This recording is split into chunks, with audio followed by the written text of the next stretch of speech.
there is a popular urge, an aspiration for accountability in governance, for transparency in governance.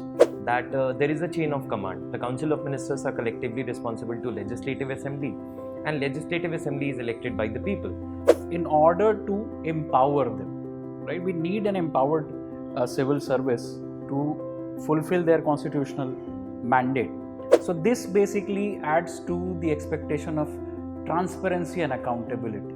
Constitutional limits on powers and functions of each of the functionaries, and it also caters to the idea of rule of law. So there is a Civil Services Board.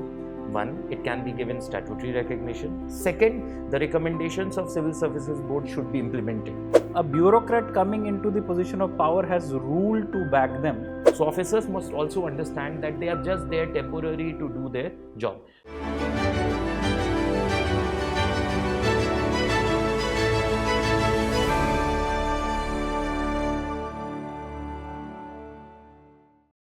Hello and welcome to the Perspectives.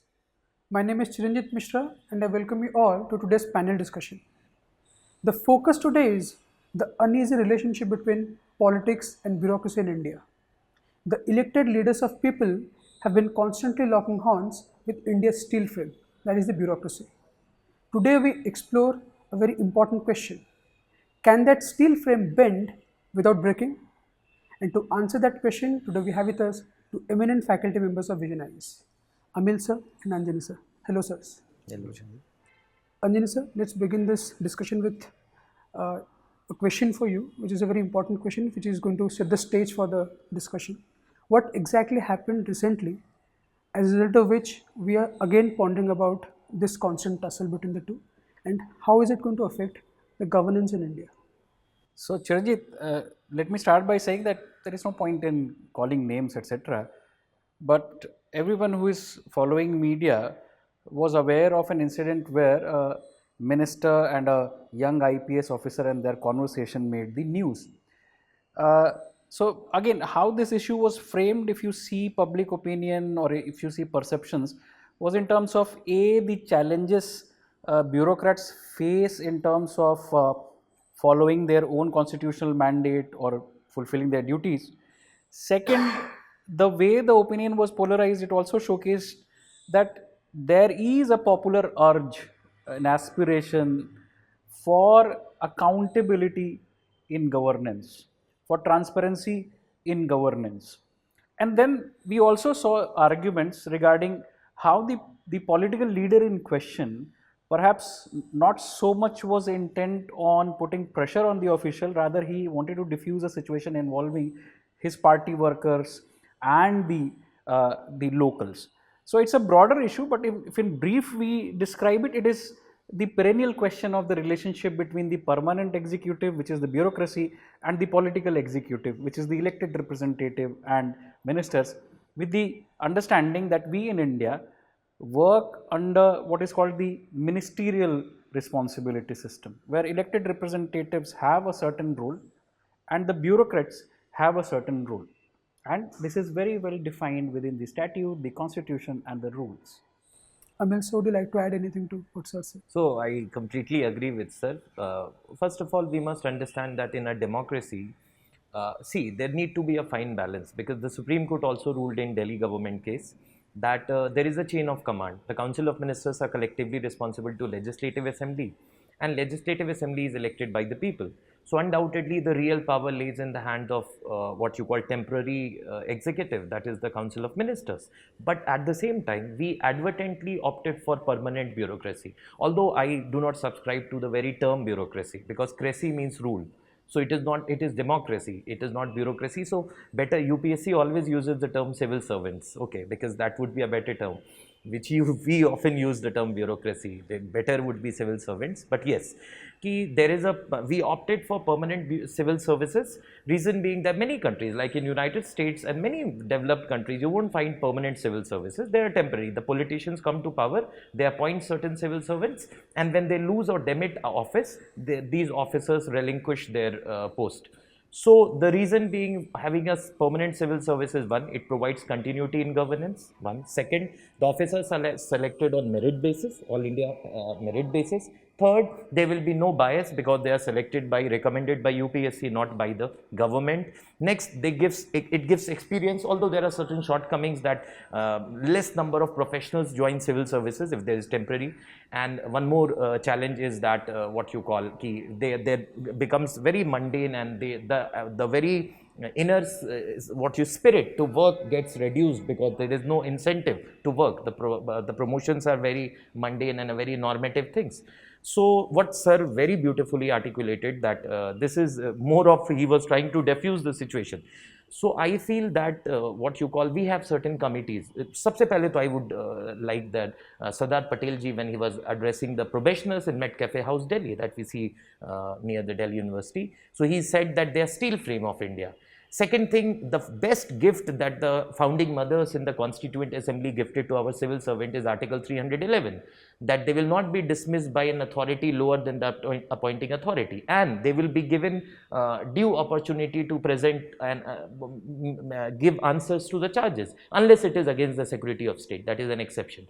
And Article 310, that they are hold office at the doctrine of pleasure. But of course, pleasure is reasonable, because even the Council of Ministers in Article 75 hold office at the pleasure of the President, but that pleasure is linked to they having majority in the House of People.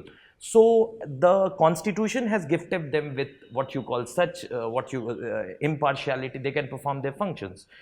So I would say ki here, one, there need to be a fine balance. On the one hand, we should not go after the politicians. At the same time, the politicians must understand that the civil servants are committed to the Constitution. The civil services are, if they are all India services, then there is all India services rule. For others, you have central government conduct rules. So they are committed to the rules, they are committed to the Constitution, they are committed to the statute. One last thing, it is clearly mentioned in Rule 3 of both central government conduct rules and all India services rule, clearly mentioned that as far as possible, oral order should be avoidable. And if they becomes unavoidable, then right after the implementation, the senior officer must communicate the same. So oral officers anyway, sir, I feel you can, this could be avoided because written orders are better. Thank you, sir. So would you like to add something? So definitely what Amil sir was saying is the correct picture of the constitutional scheme of things. And the judiciary on certain occasions in important milestone cases like TSR Subramaniam versus the Union of India case 2013 has also acknowledged the situation and reiterated the idea, whereby three ideas stood out in that particular judgment. One is the need to ensure security of tenure for a civil servant in order to empower them, right? We need an empowered civil service to fulfill their constitutional mandate. And this empowerment and accountability should also then translate into the action of the civil servant. So whereby the court in that particular matter said that no civil servant should go by the oral order. Orders should be written. So this basically adds to the expectation of transparency and accountability, right? So this is also again reiterated by the Supreme Court. And the third thing is that since the matters of transfer and posting are essential part of governance, so in order to do it in a way which is not arbitrary, and this word arbitrary is very important, there is a need to establish civil service board so that undue political interference in the matters of transfers and posting or punitive use of transfers and postings can be avoided. Now again, the ideas are about presenting a healthy relationship between the political executive and the civil service, and this caters to the expectation of a democratic form of governance, but a democratic form of governance is joined by constitutional limits on powers and functions of each of the functionaries, and it also caters to the idea of rule of law. So there should not be arbitrariness. Transfers and postings would happen, but is it happening in an arbitrary manner which is not very well explained? or if actions are being conducted in a manner which is not accessible to the common public, meaning it is happening over phone or through oral orders. These are some of the things that even the highest court has uh, put forward as issues which we need to do something about. Now, Milsa, you mentioned briefly various constitutional provisions to provide proper safeguard to the civil servants. Could you tell us about the other provisions in defense service rules? And Oh, yes, sir. yeah, please complete first. And the last part of the question is, if we have so many provisions, then why they have failed in practice? So constitution, so sir, I mentioned Article 310 and Article 311 and Article 309, where the Parliament can make what you call provisions related to that. Sir has already said TSR Subramaniam case. In that case, the Supreme Court made an advice. See, the Supreme Court, there is a separation of powers. Okay. Although yesterday only I was reading a beautiful article on separation of power, I'll not comment on that. But yes, the Supreme Court cannot ask the legislature to what you call, cannot force the legislature to enact a law. Okay, Supreme Court can fill a legislative vacuum, and of course they have brahmastra under Article 142 of the Constitution, which they sparingly use because that will lead to judicial activism. So one thing which Supreme Court recommended, see, we have guidelines of Supreme Court later on which translates into law. जैसे you have Vishaka guidelines, Prevention of Sexual Harassment at Workplace Act.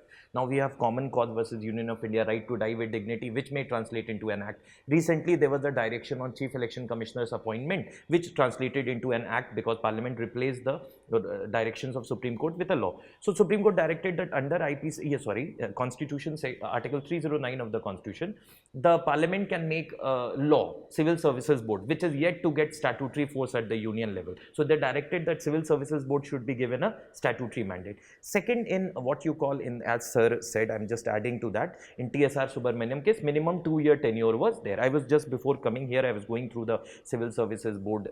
It's time to time notified by the central government and many states also. In center you cabinet secretary, state it is chief secretary, and in center you have the Ministry of Personnel.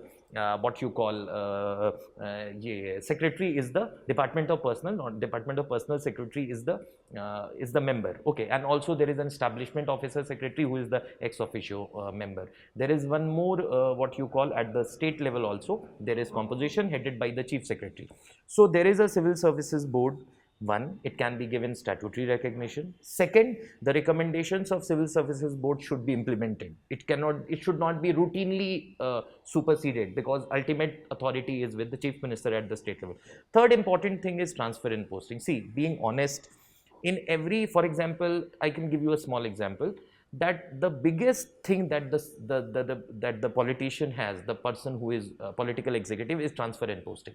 Because you know, for example, there are 38 districts in Bihar and there are 24 districts in Jharkhand. So officers available to be posted at Superintendent of Police are around, say, 56, 57, but districts are only 24, or say 75, 74 in Bihar, or districts are only 38. So more officers are there, so somebody has to take other posts which are not Superintendent of Police but SP Traffic, SP Radio, SP CID, SP STF, SP Cyber, SP Vigilance. But being honest, everyone wants, most of the civil servants are more happy being Superintendent of Police. Here comes the discretion of the minister, although in Bihar and most of the states, the Honorable Chief Minister has the portfolio. So here there is an element of discretion at the heart. This is the most stemming oxygen from where the entire thing flows. So if this is given to Civil Services Board, which actually recommends, which can be superseded by the Honorable Chief Minister if there is a sufficient reason for that. So transfer reforms we can do. Civil Services Board can be given statutory recognition. Hota Committee recommendations on integrity and all that can be implemented. Even what you call this second ARC, they have gone a bit further. They have said Public Services Code should also get statutory recognition. Although Hota Committee was more about ethics code and all, but they said no, Public Services Code can also be. So when it comes to CBI also, we, irrespective of the governments in power, which we have been hearing this for time immemorial, that CBI should be given statutory recognition. So giving statutory recognition to Civil Services Board, Public Services Code, this will bring much certainty, and this will, I think, sir, it will avoid the vacuum. I think so. This I can comment. So would you like to add anything, or can I ask? No, so the provisions which are formal are very well mentioned here, but what we need to also go into the environment or ecology, as it is called, within which these apparatuses function. So one, it is very clear that political parties as organized stakeholders in this democratic process also have a responsibility to inculcate the understanding of the constitutional scheme of governance in India within its cadre, because the ministers and other people coming to the position of power are coming from these ranks. Second thing that we need to understand is that there are compulsions of local politics. So when there is a formal rule, we see that the rule is either selectively implemented, or in certain cases the rule is circumvented because of the structural issues at the level of local politics. Each political party needs to mobilize votes, and for mobilizing votes they may rely on certain local elites, etc. So we need to also understand that a bureaucrat coming into the position of power has rule to back them, but if they don't understand the ecology, the environment within which they are working, their functioning would be less effective, right? So how do we tactfully, respectfully deal with a situation which involves the public is also necessary in the conduct of the bureaucrat, and is mentioned in this the civil service conduct rule as well. So again, this is something that is there, we need to reiterate it time and again. So training of the civil servant, training of the political cadre is very important. But more importantly, what is also we need to understand is neither the civil service nor the political parties can remain static. So there was an origin of the civil service in the colonial period. There was an attempt to shape the civil service to suit the need of independent India, and now as we are moving towards the 100 years of independence, the civil service needs to be or keep up with the aspirations of the people as well, and not only civil servants but also the political leaders. So here, for example, one we can understand, technology is a friend of transparency. Technology can be used to reduce arbitrariness or call into question arbitrariness, and we must also understand that the bureaucracy or the civil service, whichever term you would like to use, also has a certain image of coming in the way of progress rather than supporting progress, what we call red tapeism, right? So for example, if you see the IMD competitiveness index ranking of 2023, India's bureaucracy or India ranks 49th in terms of bureaucratic efficiency, whereas Singapore is number 1. So perhaps there is a case where we may learn from the best examples of how civil service is organized, remunerations, recruitment, etc., from cases like Singapore, right? So I would say that any system from time to time requires reforms. Big ideas of reform can be found in the spirit of and the wording of the constitution, can be found in various committees, Hota Committee, ARC and their recommendation, and has also been reiterated by the Supreme Court. So it is to be understood that within our system, elected representative, political parties, political functionaries are important. The civil service, which is appointed on the basis of merit, is important, but ultimately both are in the service of the people. So how do we make politics people centric, but also how do we make civil service people centric, has to be the starting point of thinking about the future of this relationship. Both Anjani sir and you have already listed down the suggestions what can be done to bring in some permanent change. But before that, I would like you to summarize whatever you just said so that the important points can be known to our viewers. Yes, yes. So I would say that only most of the things I've already mentioned. So I would like to add that giving statutory recognition to Civil Services Board, actual implementation of the minimum tenure that has been recommended by Supreme Court, that is 2 years. Okay. Third important thing, the court can also, this is one of the most important governance reforms. So court can also go for contempt if the ruling is not being implemented, at least the obiter dictum part, the implementation part. Next important thing, although due to the arrival of alternate media, social media and all, there is wide awareness among the people, but yes, civil society organizations can also raise these issues because they act as a bridge between the government and the society at large. Next important thing, there should also be what you call the officer. Being honest, officers should not, there is also a level of, in our social setup, individuals are always seen as more important than institutions, which is not good. Okay, so officers must also understand that they are just there temporary to do their job. So I think there must be the recent directive that just say photographs and all related to that. So institutions must be given weightage. The arrival of social media. Fourth point, I would say that individuals are always less important than institutions. So we must understand that institutions are going to survive. So it must be understood to the civil servant also that many of them are doing great job, but it is an open secret that some of them are also involved in too much of flamboyance and social media and all. So there must be a strong ethical code that individualist, and there have been certain cases where election commission took action in certain cases, posting photos and all. So that is something which creates, which actually there are mass is not too much aware about the challenges of governance, and but is facing the same. So the civil services must be the values of commitment to the cause of the people, that must be there. Because you see, I'll just end up with a thing that you see the functions of National Judicial Appointment Commission. The third function says people who are recommended should be of ability and integrity.